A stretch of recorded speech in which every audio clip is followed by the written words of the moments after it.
attendees that this meeting is being live streamed and archived for access at any time by our community members on the internet within 24 to 48 hours of the meeting's conclusion, and will rise for the pledge.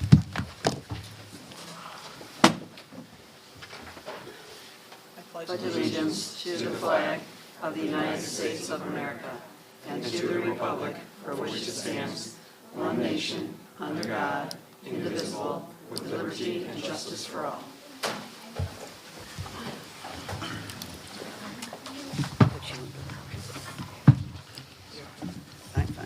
roll call. Mrs. Barber. Here. Mr. Lawler. Here. Mrs. Pavlak. Here. Mr. Rivas. Here. Mrs. Witt. Here. Mr. Carey and Mrs. Junk are absent tonight. So with 5 members present, we have a quorum. Would anyone like to move something from consent to new business? All right, so seeing none, we'll move on to the approval of the agenda. Is there a motion to approve the agenda? So approved. And a second? Second. And a roll call. Mr. Lawler. Aye. Mrs. Pavlak. Aye. Mr. Rivas. Aye. Mrs. Barber. Aye. Mrs. Witt. Aye. Motion carries 5-0. We'll move on to the board superintendent salutes. Thank you.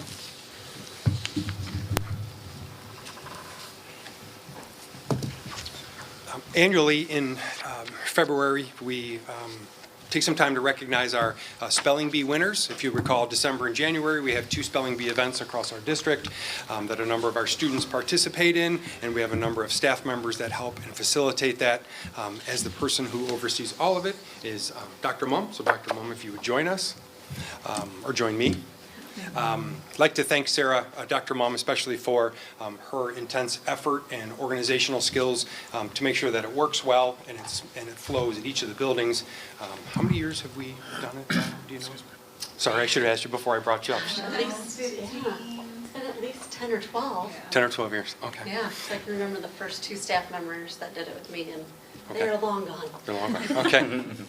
As Dr. Mumm just shared, it's a 12 or 15-year tradition, so we're proud to continue that tradition, and what we'd like to do now is recognize some of our students and our bee coordinators.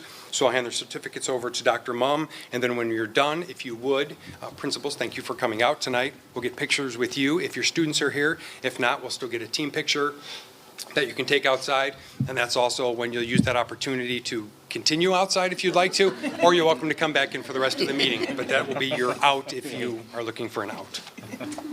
So we had many conflicts tonight, unfortunately, with some of our bee coordinators and our students, so we have a couple here to recognize. But I do want to share the names of all the bee coordinators. They meet with me in October for about a 3-hour meeting to plan both events. This year we actually did a pretty big undertaking of rewriting the words according to the National Scripts Program. But when you do a rewrite, you have to rewrite the sentences and revamp all of the specifics, and they did an amazing job on some of the rewrites, so I so appreciate them. At John Shields, Jessica Dixon and Rachel Wilson were the bee coordinators this year. At McDowell, Linda Norton was the bee coordinator. I'm gonna skip that one because they're here. At John Stewart, David Argabright and Samantha Maurer. And then the 2 that are able to come tonight, and they can come up and help me with certificates, is Julia Galvin and Cindy Babich.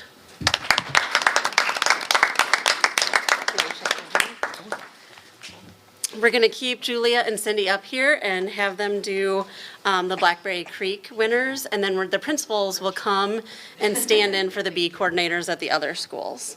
So you guys want to do blackberries? Of course I don't. Who were them? Yep, these 2. Oh, perfect. Go ahead. Okay, I'm trying to move up first. All right. Hi. We are super proud of our Blackberry Creek spellers because we had Jack Nelson, who was the first place winner at our school spelling bee and the second place winner at our district spelling bee. So Jack. Come on over. You guys can come get a picture if you'd like. Come all the way up as far as you would. Congratulations. Jack, turn around and face. Hold it, turn around and face Dad. Ready? Here, hold on to it.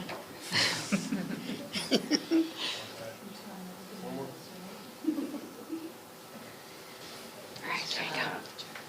Thank you. All right, and then we also have the first place winner at the district spelling bee who came in third at our school spelling bee, and then she won the district spelling bee, Josie Ramsey.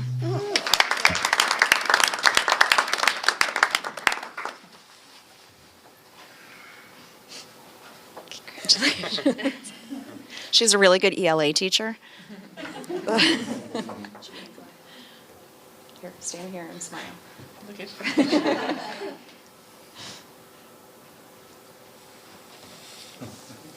Cool. Sorry. Okay, Congratulations. thank you. Next, we will have Mrs. Huber come up and recognize the students from John Shields.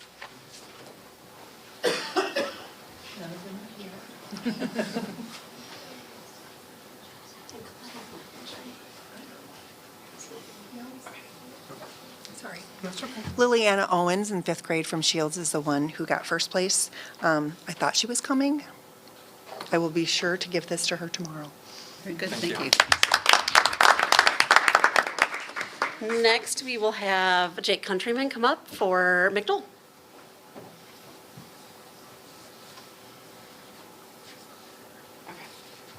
All right, I'm gonna just do an echo of what Shelley said, because Kane's not here either, but he did a great job, so I will make sure he gets this, and we're very proud of him.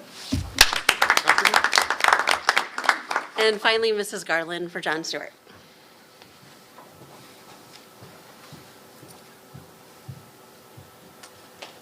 And unfortunately, neither one of our students could come either. But Henry Worth, actually, we were thanking John Shields for sending Henry to us this year. He was our top speller at the spelling bee.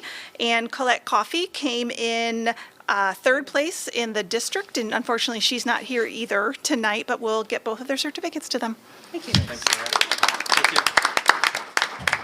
And again, congratulations to all of our students. Thanks for coming out tonight, and our spelling bee coordinators and our principals for coming and sharing this time. Please get hopefully some good team photos outside, and have a good evening. Thank you.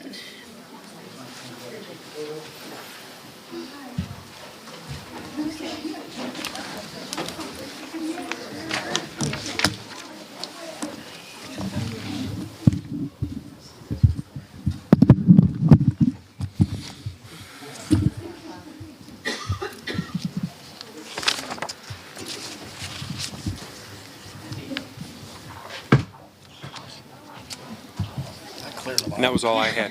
That was all we had. Alright. Yes. So we'll move on to public comment. Any public comments? Seeing none, we'll move on to the consent agenda. Tonight, the consent agenda consists of the following action items: the approval of accounts payable and payroll February 2020, approval of minutes of the February 10th, 2020 regular meeting, approval of resignations, terminations, and employment of staff, and the following informational items: the student suspension data report, the Freedom of Information Act report, professional development update, and the Kaneland 2020 gallery walk. Is there a motion to approve the consent agenda? So moved. In a second? Second. And roll call. Mr. Lawler. Aye. Mrs. Pavlak. Aye. Mr. Rivas. Aye. Mrs. Sparber. Aye. Mrs. Witt. Motion carries 5-0. We'll move on to J1, which is the Kaneland data presentation.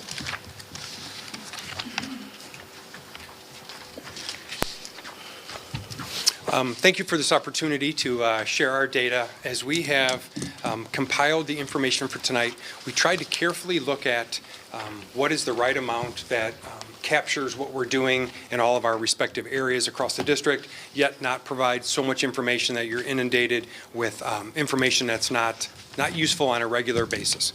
So we've done it a few different times since I've been here and prior to my superintendency. So what I'll do is, after we present tonight in the weekly update, I'll just ask for a little bit of feedback and see, was it the right information, too much, too little? Was the process okay? Just to be able to get that feedback so actionable for moving forward. As you've noticed, Dr. Fuchs is not with us tonight. She is also sick. If she's watching, hope you feel better, Julianne. But so what we're going to do, her transportation and finance section will hold that. And if you look through it and if you have a number of questions on it, we can easily just have Dr. Fuchs present at another meeting and another time. But I also know that with finances, transportation and finances we talk about regularly. So if there are no questions on hers, we can also skip that too. So some of that feedback will be important that I can gather from you.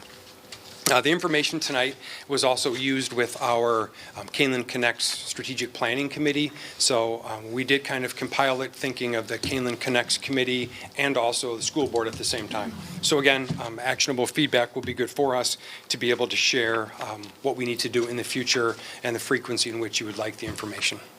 So we will start with demographic information. I'll share, I have 3 slides in the demographic section before we turn it over to curriculum. But I'll share a couple highlights on each of the 3 slides, and if you have questions, feel free to ask those questions, and then we'll just transition to each of the other areas. A couple things to note on this slide is, as you see, the salaries are very consistent across the board, other than Kaneland High School, but at the same time, you'll also note that their experience at 12 years is the greatest number of years experience, so therefore the higher average salary. And also along with that, you'll see that the student per FTE, that is a straight division of all of the FTE and all of the students. So that's not the class size, that's all of the staff members with all of the students. So class size, as you'll see, maybe in a different presentation or as part of our other information that we share at a different time. So that's a little different. The average enrollment at those buildings, or the August enrollment, you'll see that the total ends up at about 4,300, 4,200. There are some outplaced students that you take off of that number, so it's actually a little bit lower. And that number, the trend, we do a fall housing report every August, and that trend number continues to slide a little bit. In 2011 was at its high with 4,900 as the total enrollment and about 47, exactly 4736 as the students in buildings. The difference is the outplacement and other factors for students. And so as you see incoming classes, kindergarten and graduating classes, that number changes by about 30 or 40 every year. Sometimes more, sometimes as much as 80. So that's the kind of what leads to the enrollment trends. So one of the things that I had for the superintendent report or update later, I'll just share it now because it kind of fits. Our kindergarten fair and registration was Saturday, and we had right around 300 students. So, but again, that's a number that will change a little bit because we'll have some students that will come, some other students that will go to other placements. But our outgoing graduating class, these kids love to spell, don't they? Our outgoing class is about 330. And so again, you'll see a traditional change of about 30 students there. Our current kindergarten class is about 297. So the incoming kindergarten classes are pretty stable, but our outgoing classes are a little larger. So again, you'll continue to see an enrollment trend that goes down just a little bit. Thank you. Is that 300, I know we're not really talking about that, but is that 300 high then for that weekend? 'Cause Well, don't you usually pick up some? Yeah, I don't think make it? I think the number was actually lower that were in attendance, but what we do is we use the multiplier of Gotcha. what Okay. tends to happen based on the number that Okay. enrolls on that day. That makes more sense. I was like, wait. Yeah, no, it ends up being at about 300, but the actual attendees that morning are less than that. Gotcha. Okay. Good question. Thank you, Mr. Raleigh. This one for low income, a couple things to note. For the most part, you will see across the middle, this band here, us with our comparables, we're within a few percents of each other, from 12 to 13 for our low income enrollment. You will see 2 outliers down at the bottom, Geneva at about 5%, and then off of the chart at the top up in DeKalb is about 60%. I don't know if you can see that one, but I also know that when we do some of these presentations, one of the board members usually asks a question about what are the trends? What do we see? And for a couple of my topics, some of the trends are easier as Dr. Mum and Patrick or Mr. Raleigh come up. Their trends are a little harder because their tests and items have shifted over the years. But what I will share with you is that over the 5-year trends of the school report card that you can see and find, our 14% this year is right about what our average is. Over the last 5 years, we've ranged anywhere from 12% to 17%. So our 14% is right at about what our normal low economic enrollment is. So is that based on people who apply for free and reduced lunch, or is that based on the It is the free and reduced lunch. So those are the numbers. So it's really self-reported. Yes. So there is a possibility that there are some students that are. There might be. There might be. a There's gap always there. that plus minus factor on that as we try to share the information and let families know our information, our data is only as good as those that report or come in and apply for it. Good question. Any other questions on? Is St. Charles portion the two schools? Yes, that's their entire district. Right. And Hundley only has one? One high school, correct? Okay. Any other questions? Next one, our district race and ethnicity. As you'll see, our categories, those are all the categories that we have for our comparables. We are at 81%. This was amazingly consistent. If you look at the Illinois School Report Card, you'll see that we are at 81% for our white students, 11% for Hispanic, and then our 2 or more races is 3%, 2% for Asian, and 2% for African American Black. Those numbers over the last 5 years changed by only 1, if any percent in any category over 5 years. So we are extremely consistent and stable with our race and our ethnic backgrounds in our district. And again, I just wanted to share quickly the outliers there, a little bit with Yorkville, DeKalb, and Burlington. Those are in the 40s and 60% as far as the white population. And all the rest of the districts are up more consistent towards the 75 and 80s as far as what our comparable districts look like and who we are and who we have been. So we always continue to monitor that, but like I shared over the last 5 years, it hasn't changed by more than 1% in any of those 5 or 6 different race categories. Any questions on those? Why are they the one-offs, those 3 you mentioned? If you look at Yorkville's, Mm-hmm. trying to be at the microphone at the same time, but That's okay. Yorkville's at The first one, yeah. 67%. Correct. Who did that? Well done with that. 67 here, and then 43% for DeKalb, and then 65% for Burlington Central. Each of those districts over that same period, their white categorization has declined with other groups increasing, whereas Kaneland, as a comparison, ours has been at that 81%, give or take a percent over the last 5 years. Okay. So their population is changing? Theirs is, Correct. yes. Okay. Any other questions on those? And again, if there are any questions at any time, as part of the feedback when I send out the weekly update, please share that with me, and then we can continue to build these and provide the information accordingly. And with that, Dr. Mumm and Mr. Raleigh. We're going to go back and forth between the 2 slides. This, again, is information that we look at, like Dr. Layden said, for trends over time. We, though, take the individual Kaneland data and dive into it by cohorts and by groups of students. And so we'll tell you the trend according to the comparison, but we've drilled into the specifics of the data within our own teams. The other thing that we have is the indicators of success, which have the local assessments that we often compare this to as well, as you guys know. The first couple, average class size, you can see in the primary grades kind of where we fall. We fall a little bit lower. There's a lot of colors on the graph for sure, and we've gotten the feedback that some of the colors are too close to each other, so we're looking at how we could remedy that.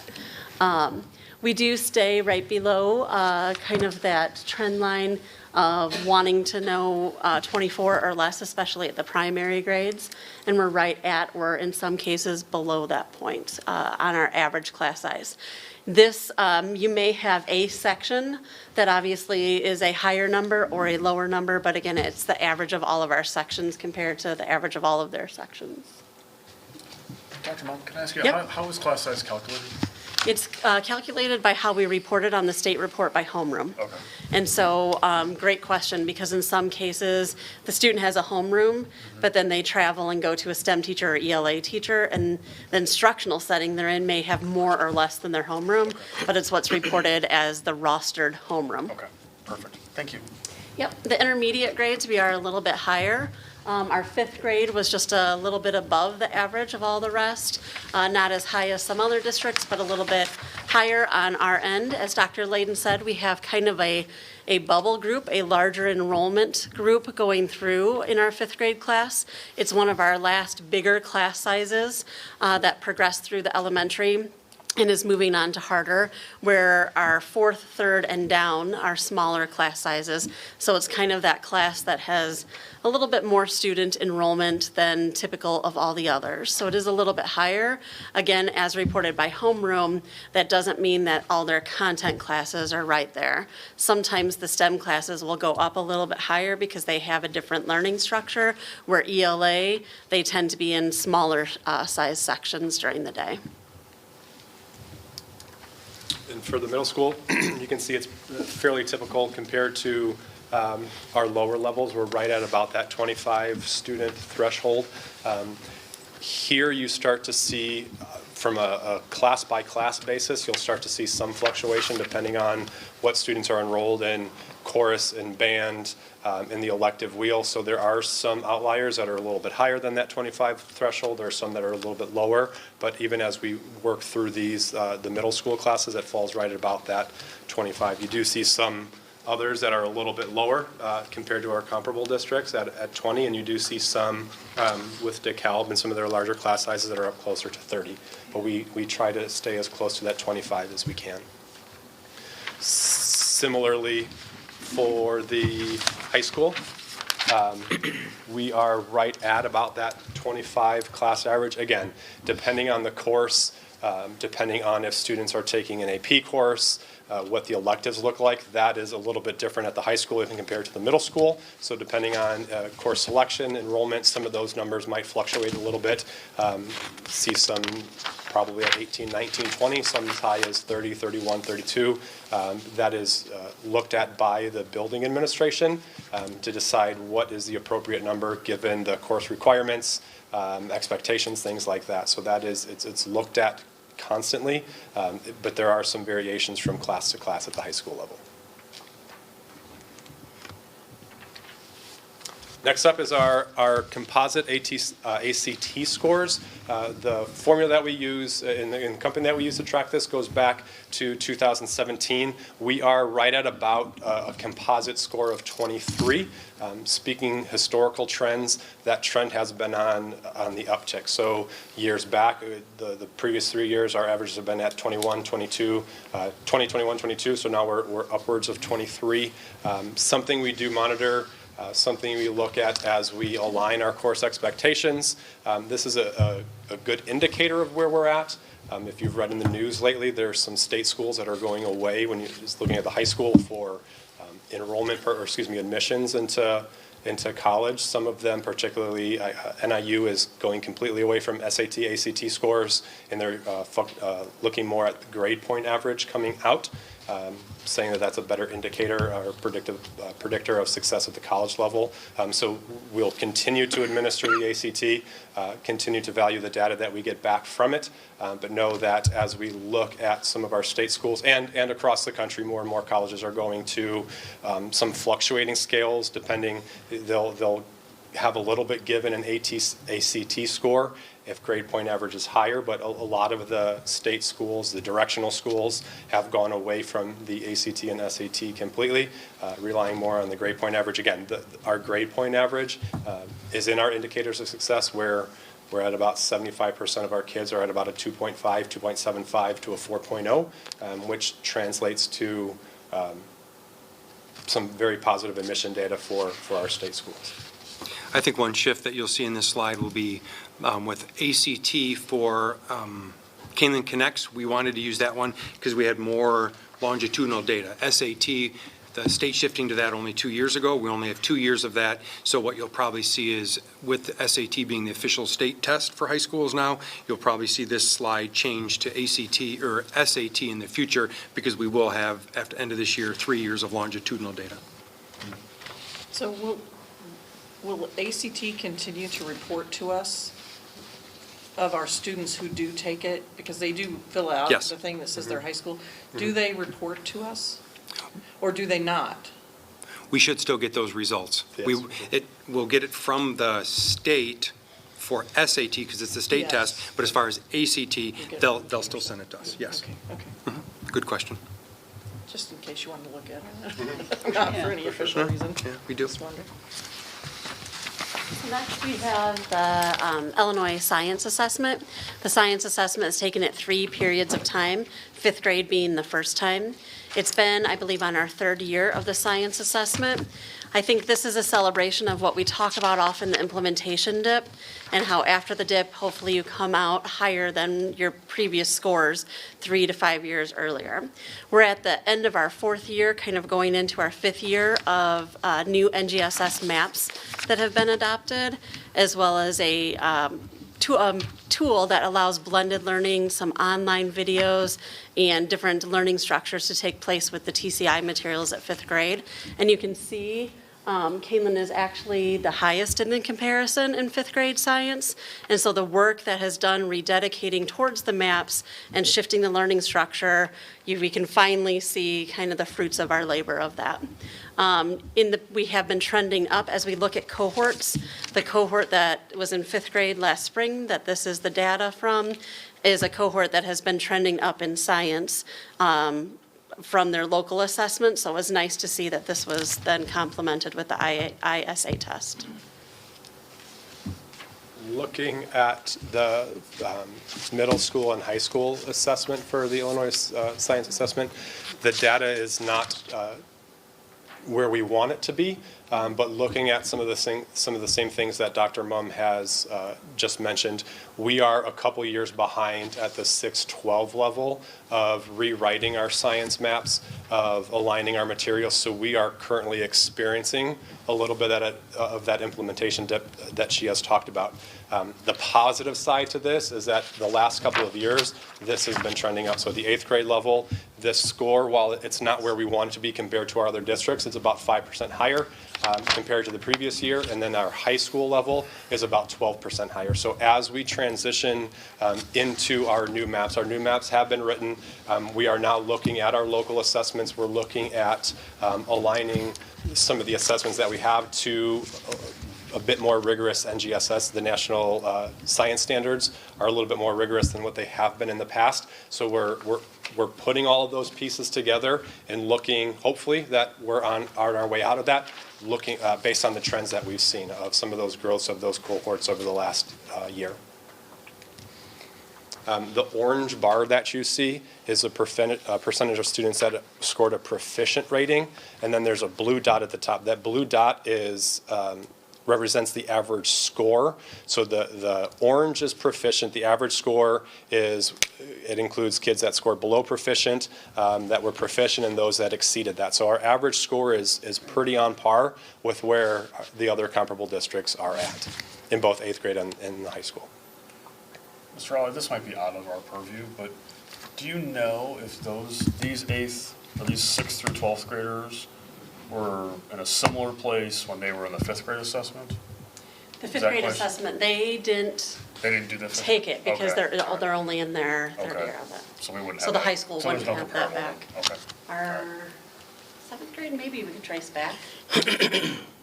We could pull the 7th grade Really, I'm just looking for a Yeah. general, trend. are they in a similar situation or yeah, is it Yep. kind of doing this or is it doing this? Obviously we don't want it to do this, right? Yeah, so just curious. We could pull them. I think they were the first group that took the 5th grade.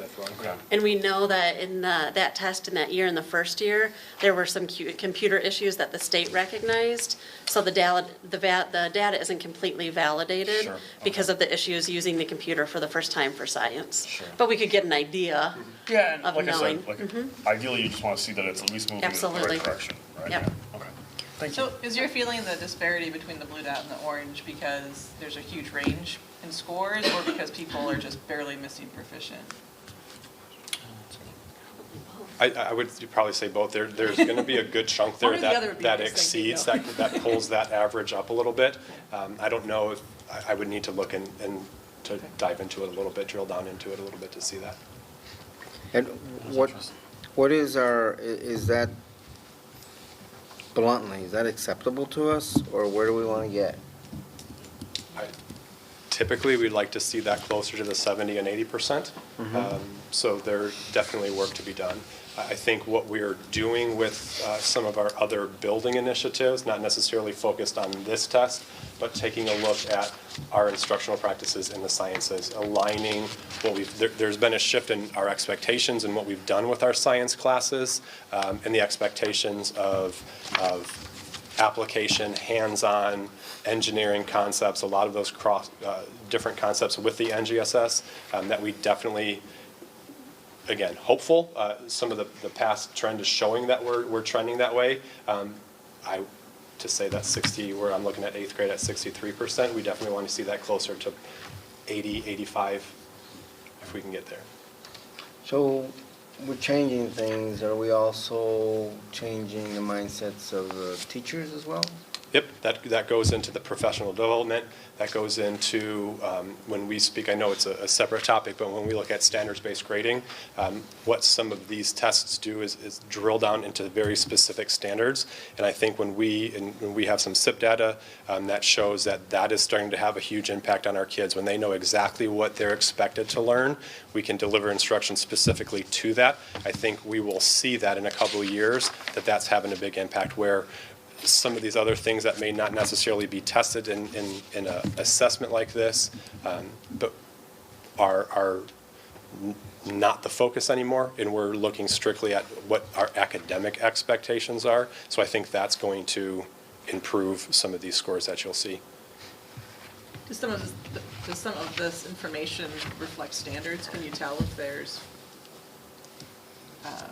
certain areas that aren't being mastered at all? Kind of in a general sense? I have not seen that report. Have you, No, can you the break down ISA that? No. doesn't send us a report Right. that actually breaks it down. What we do know, just from reflective conversations that started in the science review a couple of years ago, is the test falls in April, and it's typically before the last 1 or 2 units of study, especially at the high school. And there's still questions of that last unit of study on that test. And so it's always the tough question. Do you rush through content to get them exposure prior to the test, or do you just take the test with what you know, knowing that some of the content has not been covered because we have another month and a half or sometimes 2 months of school? And we have always taken the philosophy that we rather you teach the content as the students' need drives it, and have a thorough understanding and depth of content, and we will know that you do not have some of the answers to some of the test questions because that unit isn't covered until late April or May. Similar to some other standardized assessments that drill down into that of you need to work on these explicit standards, we don't get that data back from the ISA. So we're changing the way we teach. Is that appropriate to say? That's definitely part of the implementation dip in all of Okay. these. The first reason that you dip when you implement something new is exactly what you brought up, the mindset of the teacher. How do we change instruction differently? And that's what the benefit, it's frustrating sometimes to see and present this data, because as we do learning walks and go visit the classrooms after a curriculum review cycle, we see the mindset shifting and instructional practice shifting. But that doesn't always reflect in higher test scores right away. Sure, Because sure. the teachers are in that kind of dissonance area where I'm changing my philosophy, my way of teaching, my way of instructing kids, and that tends to make the score dip. And then once that mindset of the teacher has shifted, the mindset of the student has shifted, and that makes that final dip. And then the theory of research on implementation dip is after you hit that 3-4 year period, both mindsets have shifted, that now they're open for that academic higher level of learning. And so So where do you feel we are as far as the teacher's mindset. In science shifting. specifically? Sure. Yep. I definitely see it in the classrooms, and I think we're at that point where both students and teachers at the elementary, their mind shifts have both shifted up, and that academic learning is coming at a higher rate. Like Patrick said, and I know he wasn't here on those years, 6-12, because of kind of the budget funding process, we had to do a 3-year rollout of science. We couldn't buy it all in 1 year. Sure. Even though it was reviewed in 1 year, elementary bought first, then middle school, then high school. So they're kind of back in the mindset shifting and student shifting, where elementary, because they purchased earlier and reviewed earlier, is kind of coming out of that process. And to speak to the instructional practices, I think we have extremely talented teachers that can take some of those materials and the materials that we have available, and on a day-to-day basis, they're going and implementing them, where we can continue to grow and benefit from another year or two of some of the PD and looking at those assessments as getting the test piece to catch up to that. We don't want any of our teachers teaching to a test. Those day-to-day things, the conversations that our professional learning communities are having around student assessment, doing assessment differently, really analyzing what the standards are asking our kids to do, and then bringing in work samples. Those are the instructional practices that have really shifted over the last year or so. So teaching is looking differently than it has been. Have we made enough strides of where we want to be, and supplementing with that have we or is it going to require a shift in teachers as well? As a blanket statement, there's always going to be some that we need to. There's a lot of factors that goes with that. Yep, I think in general, the work that we've done with our curriculum this year has led to some really deep, intense, challenging conversations, but the products that we're getting as far as some of the standards that we're writing, of looking at the assessments when we have the opportunity to write our own assessments, the products that we're getting out of that reflect that deep commitment to do what we know is best. There's across the board in anything, there's going to be those that are leading the pack. There's going to be those that some are waiting for that data to come back to say, yep, we know that this is an impactful change. So we do have a wide variety, but I think in general, the work that we're doing with our teachers at the local level it's been challenging, but it's been very positive this year. At the end of the day, is everybody on board? That's basically where I'm going. I feel like you're always going to have those outliers. Yep. For sure, and that's something that we work with administration on the evaluative process or the instructional coach support process. But for the most part, absolutely in science, I feel that we are shifting in that thought, that deeper understanding of content clarity. K-12, I feel fairly confident. And even looking at that 8th grade group that has had some more exposure to those NGSS maps, that 12% bump compared to last year, that's a big growth. Yeah. So you're starting to see that impact in student level too. Thank you. That was a great conversation to have because it leads us into ELA. I want to make sure I'm on the right one. ELA at the elementary level is actually almost the opposite place where science is. We are at that point where we are trying to renew our curriculum. That is what was up for review last year. We piloted multiple materials this year because we saw in the data trends over the last 3 years some inconsistency in progress and some inconsistency in probably the delivery of ELA, which is that reading and writing instruction. And so we made the shift in writing first, but we're just starting the implementation dip for reading, as you'll hear when we come back in April proposing new ELA materials for consistent implementation, which means consistent professional development, which means consistent mind shifting of staff, which then leads to a different learning technique for students, which then after that dip comes out to where you would want to see your scores exceed where you currently are. And so we noticed these inconsistencies in ELA, and we noticed that in some cases, some cohorts jumped up, In other cases, some cohorts jumped down. We saw from like our second into third grade trend of reading went down, but then they jumped up at fourth to fifth grade. And so there was just a lot of differences and variance that made us really want to review the curriculum, and that's where we're at. So you can see, like third grade, we are lower on the comparison, but as a whole, we have shifted up in the comparison. So we've passed one district in the comparative piece of it. We definitely recognize the need for core tools and professional development. The ELA trend for fourth grade is a cohort that we've watched over the course of time since they started taking local assessments at first grade.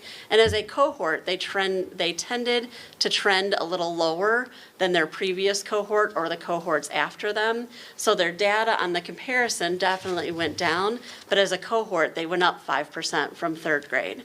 And so it's just a cohort with a different type of makeup that they tend to trend a little bit lower data. The fifth grade as well remained stable in the comparative placement for ELA, but when we really drill into cohort progress, we know that that consistent tool and consistent professional development will make a huge difference in kind of reframing the mindset and the way that we deliver reading. Similar trends if you look at 6th, 7th, and 8th grade, not where we want to be. Pretty consistently over the last 3 years from 6th, 7th, and 8th grade. If you go back 3 years, we're in each grade level, we're right at about that 40% mark, anywhere between like 37 to 42. There's never been huge drops from year to year. It's usually a percentage here or there. Unlike science with our full-scale review, our middle school and high school went through that same review last year as the K-5 classes. So we are in the process of still getting some materials in, putting our new maps into play. We've looked at some different learning opportunities for students as far as just literacy is concerned with the reading, the writing piece, some different opportunities and choices for kids to have to really play on their strengths when they choose some different ELA options. But again, not where it's consistent, but it's not where we want to be. Kind of going back to that previous question, is this good enough? We don't ever want to be in the 30%, especially when we see some of our other districts that are upwards of 60. We know we have some room to grow, and that's part of what we're planning is really taking a look at those materials, and then how do we bring that professional development back to our teachers so they can take these rich resources and then go and put them into practice in the classroom.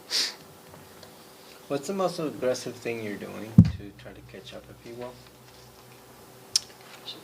Yeah, I would probably say taking a look, being open to looking at what we've always done historically, and now it's hard for some to let go of things we've done year to year to year, and we're aligning the Common Core standards in grouping some of those things into a reported standard and then writing our proficiency tables. That's probably been the biggest challenge this year.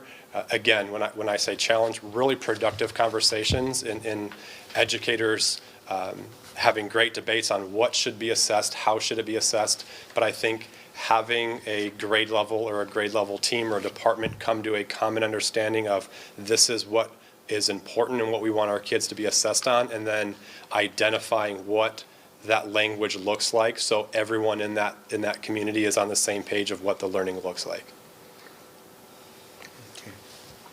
Do we still have incidences? It was a trend a few years back to opt out of the tests for your children. Do we still have that on the same kind of level, or has it calmed down? I know in previous state tests you could officially opt out. That you can no longer do.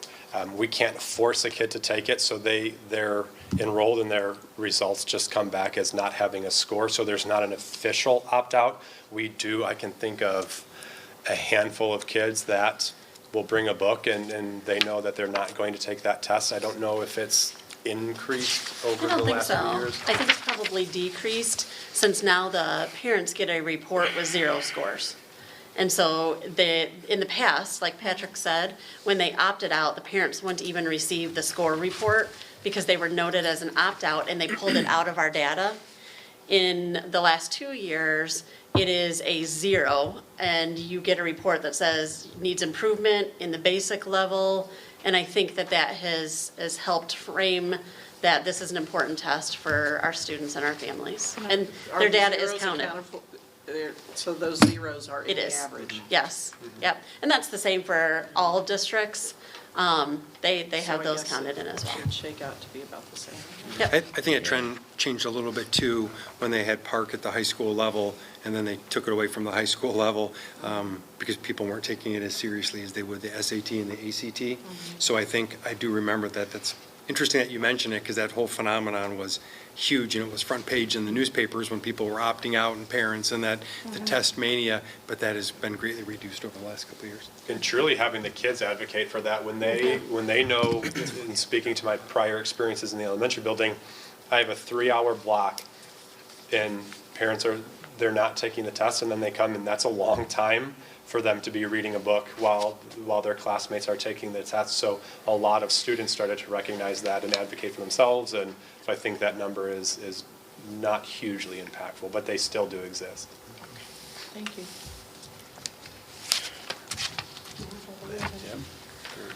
So math, we're at a position where we're hoping to see the kind of end of implementation dip. When you go back to the question that Mr. Rivas asked about what's the most radical thing that maybe we've done, proficiency tables for sure, but math at the elementary is probably the second. We adopted and piloted in 89% of our sections right now, the math continuum, where students don't progress from unit to unit as designed and dictated by the teacher.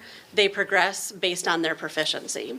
And so some students in the continuum as a third grader started on some second grade pieces and now are working their way through and into third grade continuum work. And some third graders started their continuum learning as fourth graders because that's where they were, or mid-third grade, or I need the fraction unit of third grade, but when it comes to place value, I need the fourth grade level. That continuum piece has really done two huge things. First, it's identified for teachers to know the content and teacher clarity of curriculum.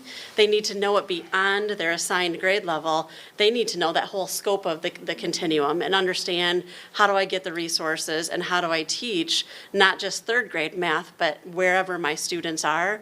And then number two, for the student's mindset, it's put the kind of responsibility on showing what you know in proficiency to make sure that you can progress on. Not that that's not scaffolded and supported by the teacher and different ways are modeled by the teacher, but the students are really taking the ownership of seeing themselves move independently on a continuum of learning. We don't have that adopted in all of our classrooms. That full adoption will begin in 2021 at the elementary level, but we're starting to see the benefits of kind of dipping into that continuum process and starting to come back out. When I break down the data actually by each grade level, we've remained consistent in the comparative data, and our third grade has slightly gone up compared to where they are on the local assessments, and our fifth grade has gone up as a cohort on this assessment. Our fourth grade, again, tends to trend down, and they trended down a bit just as a cohort on our data. When I actually took the information then by grade level and broke it down by those that have implemented the math continuum for 3 consecutive years versus 1 year, the math continuum classrooms as a whole tended to trend up about 7 or 8% higher than those that have just piloted 1 year or haven't piloted yet. So I think that what's the most aggressive piece probably is definitely the proficiency tables and really looking at that customized continuum teaching. And we're not quite seeing the end benefit in the state testing yet, but we're starting to see those trends and starting to make some gains in the comparative growth. So I see a lot of work that needs to be done to kind of gauge every child, if you will. Now, this is at the K-5, right? Correct. So was it last year or this year when it affected, when we went to the trimesters, was it? Yes. Is this the first year or second But year? anyway, 2 we years? shifted to that. Yeah. That was to kind of allow for some of this Yep. to show more? Yes. Okay, that makes sense. That Yep, makes because sense. they're getting to know more content, reporting and making assessments on almost an individual or small group level. And so, kind of taking one reporting period away to allow more of that workload to happen has been a huge benefit for them. The nice part about moving to the trimesters as well, it gives the students longer time to own their own grade and help self-report their grade with their teacher or conference with their parent or reflect on their learning. And so that has been a huge benefit of the trimesters as well. Okay. That's a good point. For the IAR for the middle schools, again, not where we are hoping that it can be. We're pretty consistently in the mid-30s as far as students that meets and exceeds. A small celebration, I guess, to take out of this is if you look at our comparable districts, that range for math scores is not as wide as it is compared to the ELA. So there are several other districts that are right at about the same level where we're at. Because we're not where we're at, we are, for our 6th through 12th grade, we are currently under curriculum review. It's where we spent our day today with some team members from the middle school and high school looking at some vendors to come through. And it's looking at curriculum and resources that meet kind of what Dr. Mumm was talking about. New approaches to teaching. When we previously talked a little bit about shifting that instruction of at the middle school, looking to extend that curriculum work possibly, looking at the fluidity of courses even at the high school. And one prominent vendor today talked about how more and more districts that they work with, and I think there's a little pressure from a salesperson standpoint of Kaneland's the only one in the area that's not using said curriculum, but seeing that our teachers are starting to gain access with this curriculum to all courses. So I can, even as an algebra teacher or a geometry teacher, if my kids are beyond what I say our set of standards are, that I might be able to start to pull some of those Algebra 2 standards. That in itself is a huge mind shift compared to what we have been. So those conversations, along with curricular tools, along with scope and sequence of what we've been looking at through the course of this year, have made some really positive growth at the middle school and high school as far as aligning what we want our reported standards to be. Now we're looking at those tools to help support it.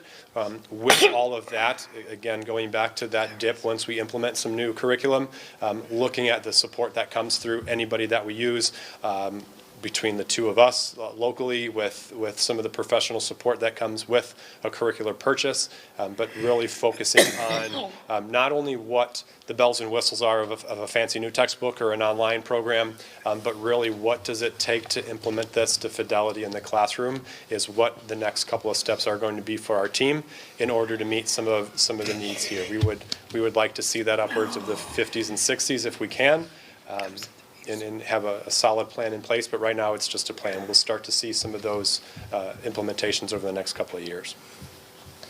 So when do we get to 60? Ideally, when Yeah, 3 to 4 years. The frustrating part. I mean, that's a goal. I know things change. You got different students. You got Even I know it's a goal. I felt like we were at a point even with some of the previous math work that we did where we were coming out of the implementation dip, and this is the year that I'm going to see it, and the test changed to Park. And so it was a completely different test, and so there was no way to compare that. The frustrating part about the standardized test is truly we're saying we're in the midst of this one, we're starting that one, we're coming out of that one. The IRA is going to change in another year. And so it's difficult to really see that full growth when the tests also keep shifting, that we often more rely on our local assessments than some of the standardized tests. Great for comparability, great for trend analysis, but to see truly our full dip, like if you look at the indicators of success, I can think of one local assessment chart that fully is on almost the half of a rainbow. That's the implementation dip coming alive. You can see where it started and you can see that it's trending up. You know we've come out of the dip. Do we have the local assessment stuff in here represented? It's not in this packet, but it was in the indicators of success. Because I, as a taxpayer looking at it, and you keep telling me you're still there, we're still there, we're still there, yet my taxes are going up. Yep. We get hammered. Yep, I would encourage the taxpayers to look at the website on indicators of But success. why don't we represent, true, okay. And I think we do present these here at the board. We did it in the. We shared a little bit in the fall, yep. yes. Okay. All right. We just wanted to share, I think this is like a three-part series. You see the local assessments first, you see how Kaneland did alone next, and then you see how we compare to other districts. This is a year back, right, data? It is, yep. Right, because Yes. they're not feeding us information, we're just, whatever's reported to the state, right? Correct, yep. They typically take it in April, and we have the finalized reports right around Halloween. Okay. All right, thank you. Oh, We have a couple.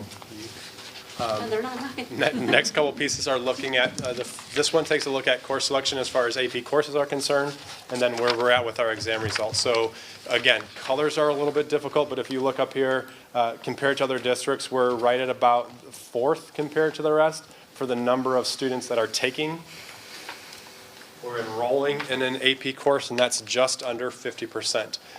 When we looked at the course book a couple months ago, it's positive to see that our course offerings are becoming more and more diverse. So it's not just stacked in the areas of science and math where we have AP offerings. There's more and more with AP art, some foreign language. So it's balanced between STEM classes and non-STEM classes. But we're climbing up there to see we're at about half of our kids are taking an AP course.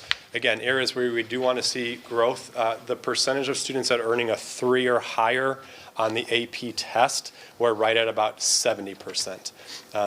Again, compared to other districts, we're down here. We want to see that number grow. The highest reported out is at about 85, 90%, so we do have some room to catch up to our other districts, but looking with about half of our kids taking, 70% of them are scoring a 3 or better, meaning that they're getting credit for the university at the next level. AP is a little bit different as far as when we have that, Mr. Rivas talked about the local assessment. AP courses are a little bit different just on what their expectations and the curriculum looks like. But again, seeing the number of kids take those classes and exposed to that level of instruction, hopefully we'll start to see that number grow in the future. Last piece on there is graduation rate, and we are seeing, as Dr. Mumm pulls it up, our graduation rate dropped down from about 97 to about 91.5, 92%. In being fully honest with you, dug into this through the state level, through our building, really trying to look at what was different between that 5%, and I still cannot pinpoint that. What I can tell you is that the number of students completing and graduating from high school compared to those that may go to a program that would take them into a 5th year or 6th year before graduating, there's no indication that those numbers are any different. We don't have an increased number of dropouts. We don't have an increased number of students that are not passing. I believe it has to do with how the state is calculating that average. In talking with people from the state, I just can't get a handle on the exact calculation of what they're looking at and what they're not looking at. We do have some students that go beyond that 4-year, the graduation rate is looking at that 4-year window. And again, this number shows us right at about that 91%. For the students that need to go beyond that 4-year, our 5th year, so then it also, there's a calculation of a 5th year into 6th year. Our 5th year and 6th year graduation rates are upwards of 98 and 99%. So those that need a little bit more time, that number's coming in, but for that 4-year, I believe there was a tweak in how it's calculated. I just can't sit here and give you specifically that math formula and what was different with it, but I do know that in talking with Ms. Maris and the high school, there is no outlier of this was a group where we had 10% or 15 kids that have dropped out. It's been pretty typical compared to the last 4, 5, 6 years when that graduation rate has been in the higher 90s. And we shared that, and if you recall, we shared that in the fall as part of the indicators of success that dropped to 91%. Mr. Raleigh and myself and Mrs. Maris, we've investigated with the ISBE, we investigated with our internal data people, Ms. Sweat here and Mrs. McPhee, and trying to get the names, because that 5% or that 5 to 6% is about 16 students. So we tried to even identify it down to the exact students of who were our students that graduated, who did we believe were in our senior class, and what number graduated. And for us, that number is still like 96 or 97%. So we're still trying to go through that after a number of phone calls with the state and our internal data searching. Still struggling to figure out where those 13 or 14 students are or how they're not accounted for. So that's something we'll continue to look at, and hopefully for next year when we get our results from this year, that number swings back up to where it should be, where it normally is for us. But if it stays down there lower, then we're just going to need to drive to the state or do something to figure it out, because we do need an accurate accounting. So what are you showing locally? Exactly. What percentage are you showing locally? 91, and it's always been between 96 and 97, and even 2 years No, ago. that's the state number stuff, Oh, right? locally, we're still at 96 or 97. Okay, well, the heck with the state, you know? Well, but this Let's is report truth. but this is the one we have to answer to, so we still want to make sure we can Let's report answer that. reality. Okay. But I wholeheartedly agree with you on that, though, Pedro. Thank you, Mr. Raleigh. Thank you. Thanks, guys. One additional question for you guys. So we lose on an average from 8th grade to high school 10, 15 students to the private schools? Yes.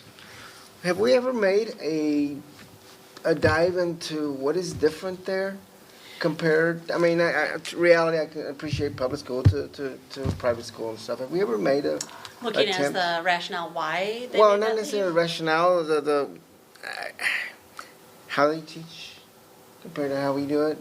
I don't One know, thing- there's a lot of factors that Yeah. go into that. One thing I that's get it. one thing that's a challenge with that too, having taught in a private school for a while, they're not held to the same mandates and same testing structures, so they may give a lot of those same tests, but they're not required to.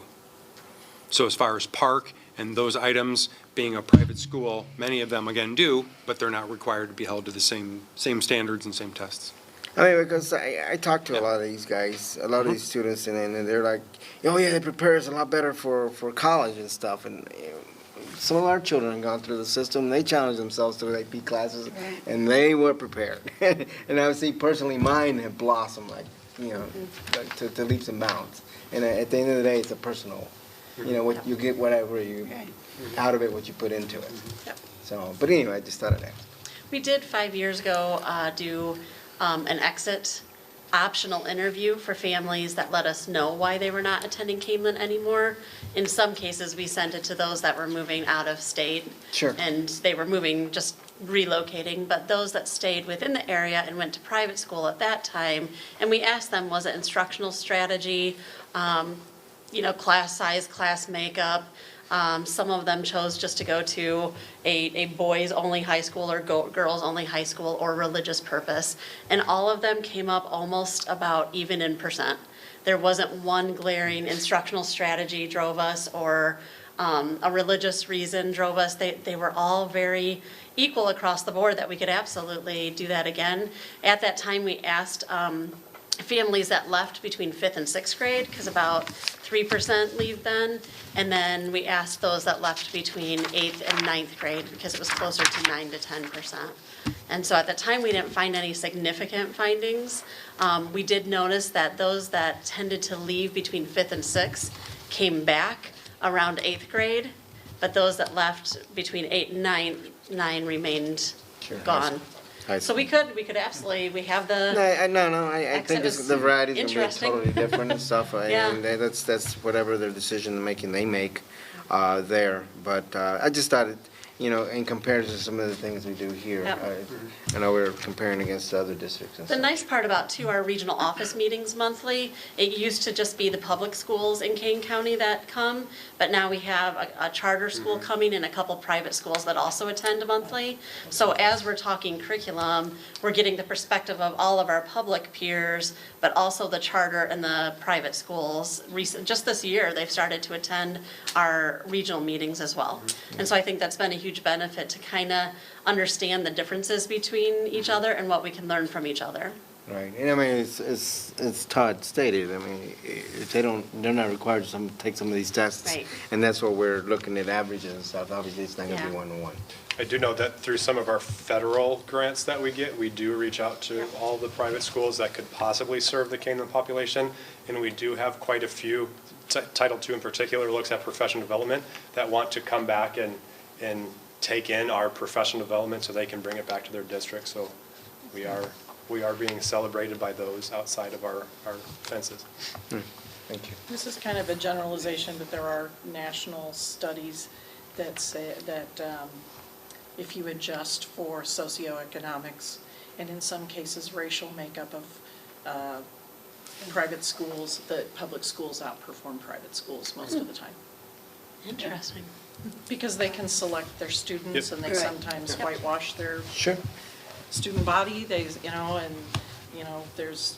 studies that the tests are written for, privilege, so just my little 2 cents there.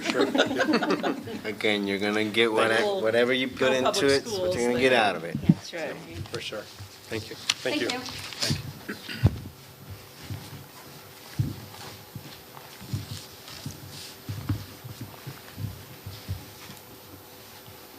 Just wanted to make sure I had the right click. Okay, I have 2 slides to share with you. Our first graph is information in regards to comparative data between the districts in our area, or the ones that we're comparing to in regards to the percent of students with IEPs that we're serving. So if you take a look at the graph, you can see that you'll find anything from, I think, 14% all the way to 22%, with Kaneland right about 16%. The one thing this graph doesn't show is I did some historical research on what we've been doing in the past, and I can tell you that for probably the last 5 years, we've increased 1% per year. And in addition to the other districts have as well. I work closely with the Mid-Valley program, or the Mid-Valley districts. I can't speak for Huntley or DeKalb, but certainly know in working with St. Charles, Batavia, Geneva, and Burlington, they too have increased approximately 1% for the last 5 years.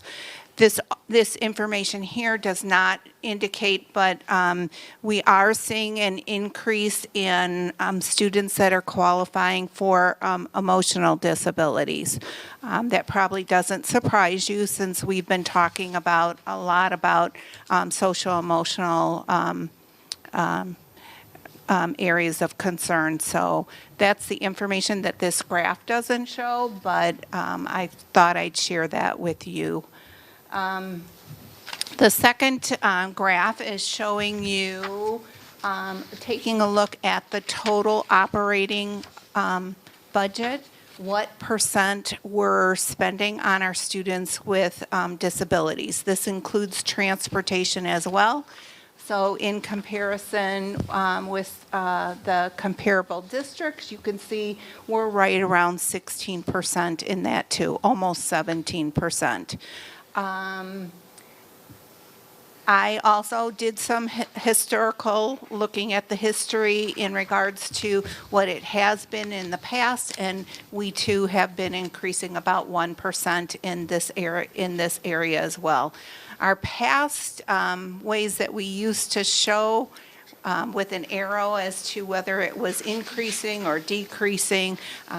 Unfortunately, these graphs don't show that, but I thought I'd share that information with you because I'm thinking you'd want to know that information. Any questions?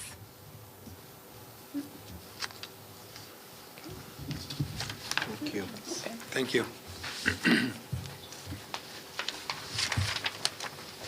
Good evening. So I'm going to share some human resources information with you this evening. And like so many of our graphs, these are a little crowded if you will, but we tried to highlight and bold the trend lines that we want to look at. This first graph is about teacher retention. You'll notice this is Kaneland right here. You'll see a dip here. Please keep in mind that these numbers include retirees, people that leave the district, people that may have been reduced in force. As you know, last year we had a flat staffing pattern, but the 2 years prior we did reduce in force several teachers. So that may account for some of that. But you'll notice this last year with the flat staffing pattern, we're back up to the 90 percentile range. We do look at this data. We do dig into it a little bit to make sure that we're looking at I think the big question people ask when they see teacher retention is, are they leaving to go to other districts for more money and those kinds of things. So we do dig into that and look at that. And when you take out all of the other data points that they include, the retirees and people who move out of state and those kinds of things, we have a very small number of people, not even necessarily a percentage, but a small number of people that leave our district to go to districts with different pay salary or salary structures. So that was a good thing. I know that several of my colleagues mentioned historical look-back data for Kaneland specifically, and that they've kind of rolled out that information. I do have similar information that you'll see as part of the minimum staffing plan at our next board meeting, so we don't have it necessarily to go over here tonight. The other chart that I would want to share with you is this here. This would show you similar data that we've already talked about in terms of average class size as it relates to staff population. So what I would look for here are those comparisons where we have large gaps between the two trend lines. So you've got your bar graph and you've got your class size average graph. Remember, this is an all-in calculation, so there's support staff and things counted in there because we don't have class sizes of 17. Yet, when you add in all the various people that work with our students and do a straight division, you'll get these class size averages. But you want to look, if you're looking at some of our comparative districts, those places where either the lines cross, like in St. Charles, or those places where that gap is really significantly huge. That's what would probably stand out to me, but we're pretty typical with that. Also, please know, as we shared before, that our class size averages, there's several different frames that we look at when we look at class size averages. This is just one, and rightly or wrongly, I'd probably call it the all-in look because of all those other staff members. But please know that we do look at enrollment data every year, throughout the year, specifically in the spring and summer as we look at our staffing pattern to make sure not only at a specific building, but also at a grade level in departments to make sure that we're not finding ourselves upside down with student class sizes, with class sizes and ratios. And as you know, too, if we ever get to that place where another FTE is warranted, we do come to the board and we ask for that and keep you updated on that. So, any questions for me? Thank you. Chris? Go ahead, yes. Is there any reason we're only going back 3 years?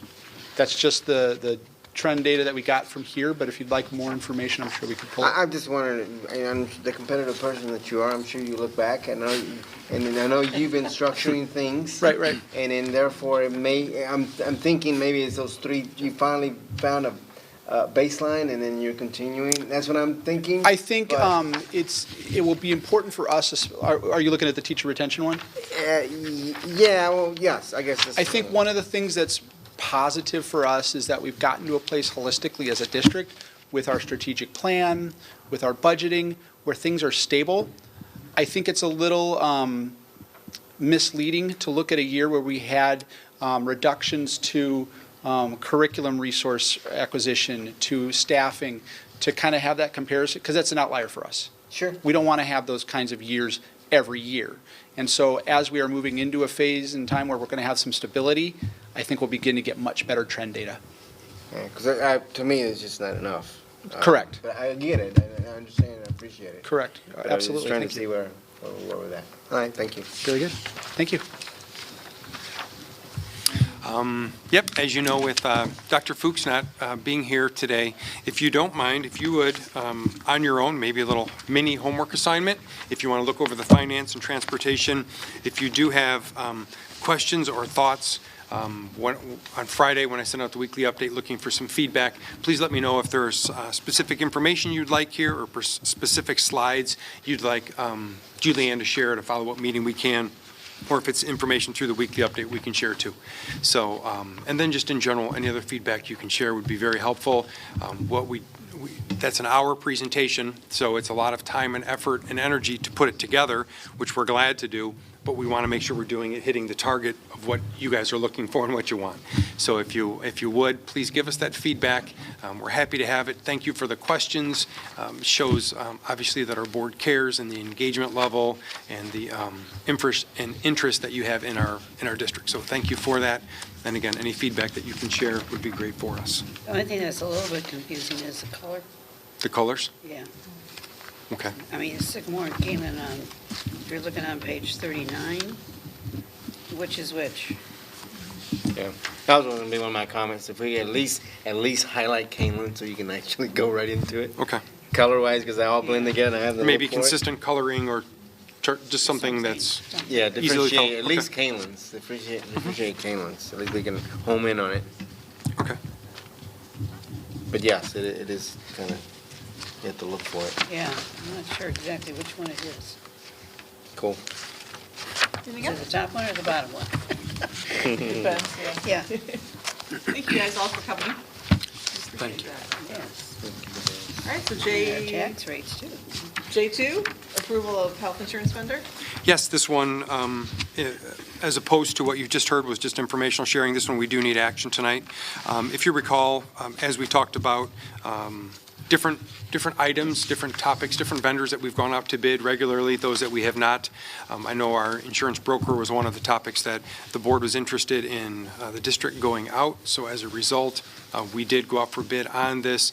And thanks to board members Junk and Ms. Pavlak and the other staff members, which were Dr. Fuchs, of course, Eileen Bretman, who is our benefits coordinator, Travis Berth, representing the KEA, and Mrs. Carter, representing SPEAK.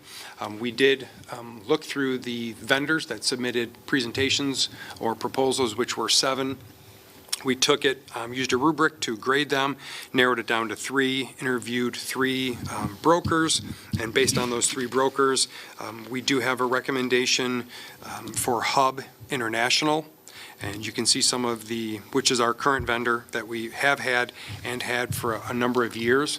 So I think what it did do, while we have had them for a while and have been happy with their work and services, it did give us the opportunity to go out and look at comparisons for brokerage services. And the bullet points down at the bottom, there are some bullet points that kind of highlighted the difference between Hub, which is our recommendation, and the next vendor that would have finished in second place. And I was going to provide the opportunity for, obviously, Mrs. Junk. Ms. Junk's not here, but Gail, is there anything you wanted to share from the review, from the packet review, and then actually the interviews that we had? Yeah, I think the interviews are very interesting. We asked a lot of questions about what they're, showing us and, trying to figure out how it would work with Kaneland. And quite honestly, Hub came out basically on top. And I think a lot of it had to do with the fact that we have worked with them before. They were one of the lower cost-wise. The lowest, yes. Yes. With one other, the lowest. With one other, the lowest. The other ones would have taken us quite a bit higher than what we're currently paying for. Hub has been very good about if we have a problem with Blue Cross Blue Shield or anything of that nature, they really go to bat for us and get it worked out. At least that's what my opinion has been, going over through the years with it. So I think Hub was still a good provider for us. And, what it was going to cost our employees is a big little difference too. And so I didn't think that any of the others provided a service that was greater than what Hub was, and we were getting it at a lower price. I would agree. I think one other data point, a board member asked the question, what we paid this past year for brokerage services, and that was $68,000. So the 3-year fixed rate of 60 will be less than what we paid in the last year. Right. And so for 3 years at a fixed rate, for the bulleted items and the fact it was the lowest, tied with the lowest of the 3, that is our recommendation for brokerage services for insurance moving forward. You think it was because of the challenge that they came down? No, they really didn't, no. Hey, from 68 down to 60? Think they I would- mean, if because we we kind hadn't- of put them in the bubble? Yeah, if we hadn't done it, would they have I don't come know. back Yeah. and said, hey, we're just gonna charge you 60 this year? I Yeah. can't Yeah. imagine that's. No, No. I can't No, I imagine that don't. either. But they did come down. So Yeah. we got something out of it. And I think it was good that we had this opportunity, and it was an opportunity for them to come back and kind of reshare who they are to us and to a wider group of people that traditionally don't sit on the insurance committee. So it was a good process And overall. let them know we're watching. That's important. Correct. So glad we Do did all it. districts use an insurance broker? A lot of them around here do, yeah. But Yeah. some of the things we're from. Are there, I guess my question should be, are there any who don't, and is there a benefit to that? Or is the fact that we're self-insured, does that make it more of a need? I guess I'm just. It does. It does make it part of a need, and I think the other thing that we did do, we looked at our comparables on this too, and out of our comparable districts, I think all of them did use, if not ours, one of the other ones, so that there are more prevalent brokerage firms, and it's the ones that a lot of our districts use. I mean, we had, we're, of course, the first thing we kind of looked at was like, okay, what was Sycamore doing? What was DeKalb doing? What was Geneva doing? What was St. Charles doing? And we were in a better position.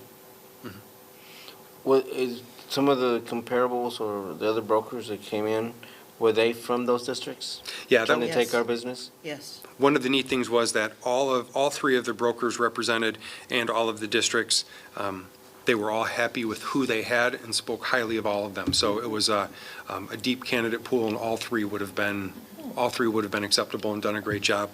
But based on the reasons listed here and being the lowest responsible bidder, we felt it was a good move for us. Awesome. Knowledge of the district probably is. That helped a lot. Is that it worked out the way it did price-wise, because that's probably going to help the committee not to have to start over with somebody new. Right. Eileen was, Ms. Bretman was super appreciative of that as the direct contact person with the brokerages. Yep, so thank you. Then I'll entertain a motion that the Board of Education direct the administration to engage Hub International to serve as a health insurance broker for the district from July 1st, 2020 through July 30th, 2023 at a cost of $60,000 per year or $180,000 for the 3 year contract. So moved. In a second? Second. And roll call. Mr. Lawler, Aye. Mrs. Pavlak, Aye. Mr. Rivas, Aye. Mrs. Barber, Aye. Mrs. Witt. Aye. Motion carries 5-0, so we'll move on to the superintendent report. Yep, I have a couple updates or reports to share out. As I shared, the kindergarten fair and literacy fair was on Saturday. It's neat to see all of the class of 2033 come through and visit our schools. They're going to be here our students will be here for a while, so it was good to see them.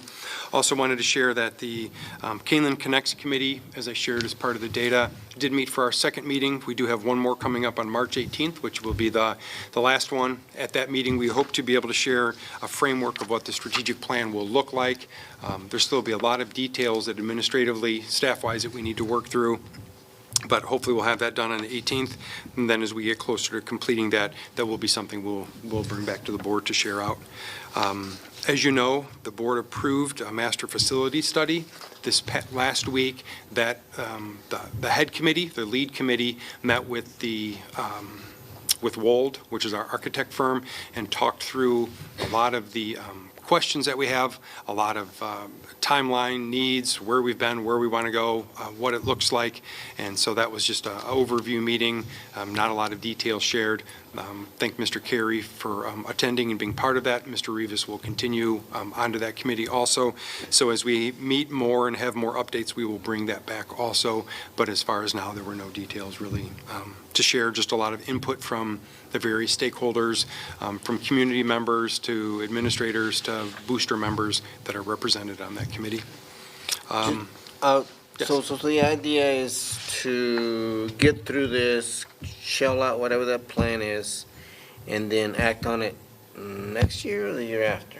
Good question. Depending on what the findings are, there will probably be some tidying, smaller things that are pretty easy to do financially, and then based on the study itself, there might be things that are more expensive that might go towards longer term. So we've also asked them to make sure that it's a plan that can be sequentially implemented based on the funds. So it can be something easily to do when it's lower cost, and as the costs get larger, they're topics that can build on each other as needed. So it'll be built that way. Okay. And I, again, will not be attending the next meeting because I'm going to be in DC, unfortunately. Okay. Well, thank you. We'll continue to take notes. And also, they're planning a series of public forums for staff members to meet, student forum, parents, site visits, so that we can actually bring parents in, staff members from other buildings to take them around and tour our buildings and facilities to see exactly what our high school is, what we envision it could be, and what the next steps might be. This Friday is our countywide institute. As you know, all of Kane County stops that day, so there's no student attendance, and we do share a number of programs, workshops, PD, countywide. Sometimes they're more prevalent where we work together at a different site or our sites. They just change and the offerings change from year to year. So that's this Friday. And also this Friday, as I shared in the weekly update, Steve and Nancy Hendrickson, Kaneland graduates, will be back here at the basketball game Friday night to be recognized for their greatly appreciated donation of almost $90,000 that went towards the scoreboards that are in the East Gym. So if you are available, about 6:45 between the sophomore game and the varsity game, they will be recognized.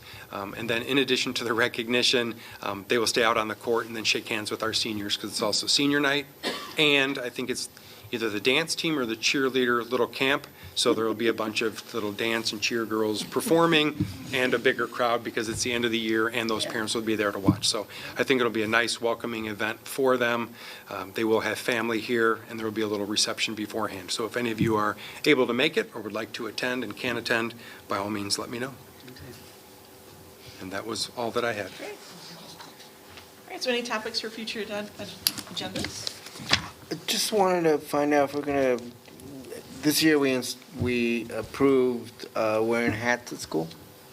Want to see if we're going to get a report and potentially when, how that's going. Whether hopefully it all well. Yep, I can, oh, go ahead. You said you want that as a Friday update, you're thinking? Whatever is appropriate. Yeah, Is that what you were about to say? I didn't want to cut you off, but yes, that was just something I can talk to the dean at the high school and find out how it's going. I was at 2 other districts recently, and 2 other districts have done the same thing. And so it seems like it's more of a battle that districts aren't fighting as much, and they're finding that there are fewer referrals, but I can find out the exact numbers from the high school. One of those pilot things that we go, like Ryan's always going, how do we judge it? Yeah. Sure. Whether we continue or drop it, if you will. Any other topics for future agendas? Okay, any public comments? No.